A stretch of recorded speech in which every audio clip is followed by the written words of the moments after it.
జగనన్న అందరికీ ఇళ్లు పథకంలో పట్టాలు పొందిన లబ్ధిదారులకు స్థలం రిజిస్ట్రేషన్ ప్రక్రియ జరుగుతోందని లబ్ధిదారులంతా వారి సచివాలయాలకు వెళ్లి రిజిస్ట్రేషన్ చేయించుకోవాలని కాకినాడ ఆర్డీఓ ఇట్ల కిషోర్ తెలిపారు. పిఠాపురం మహారాజా కోటలో ఉన్న 14వ సచివాలయాన్ని ఆర్డీఓ కిషోర్ తనిఖీ చేశారు. జగనన్న అందరికీ ఇళ్లు పథకంలో లబ్ధిదారుల స్థల రిజిస్ట్రేషన్ ప్రక్రియను ఏ విధంగా చేస్తున్నారో పరిశీలించారు.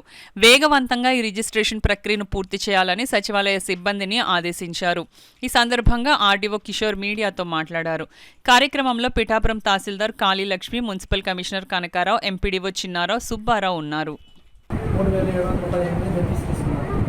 వాళ్ళందరూ సంబంధించి 15 సెక్రటేరియట్లో ఈ రిజిస్ట్రేషన్ కార్యక్రమాన్ని చేపట్టడం జరుగుతుంది. దీనికి సంబంధించి ఎవరైతే బెనిఫిట్స్ తీసుకున్నారో వాళ్ళందరూ కూడా వాళ్ళ దగ్గర ఉన్న సెక్రటేరియట్కి వెళ్తే ఆ రిజిస్ట్రేషన్ ప్రక్రియ అనేది కంప్లీట్ చేయడం జరుగుతుంది. దీనికి సంబంధించి మా తహసీల్దార్ గారు, మున్సిపల్ కమిషనర్ గారు, ఎంపీఓ గారు, వాళ్ళ టీం వాళ్ళందరూ కూడా కన్సర్న్ సెక్రటేరియట్లో ఉండి దగ్గరుండి రిజిస్ట్రేషన్ ప్రక్రియని స్టార్ట్ చేశారు.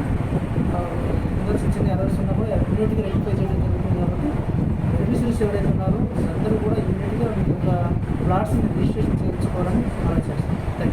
సార్ స్థలాలు ఎన్ని కూడా అండి అవన్నీ కూడా టెక్ మార్కింగ్ అయిపోయింది, నెంబరింగ్ కూడా అయిపోయింది. వాళ్ళకి ఈ రోజు కావాలంటే ఈ రోజు కూడా వాళ్ళకి ప్లాట్ చూపించడం జరుగుతుంది. ఈ అర్బన్ లేఅవుట్కి సంబంధించి 55 ఎకరాలు ఒక చోట చూడడం జరుగుతుంది.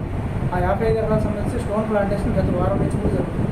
ఈ రోజుతో అది కూడా కంప్లీట్ అయిపోతుంది, నెంబరింగ్ కూడా అయిపోయింది. ఈరోజు రిజిస్ట్రేషన్ అయిపోయిన వెంటనే వెళ్ళిపోయి మీ లేఅవుట్లో మీ ప్లాట్ చూసుకోవచ్చు. మామూలు పొలాలు ఏమి కూడా వీటికి సంబంధించి ఎటువంటి ఫిల్లింగ్ అవసరం లేదు, ప్లేన్గా ఉంది ల్యాండ్. కానీ ఏమీ లేదు, చాలా క్లియర్గా ఉంది.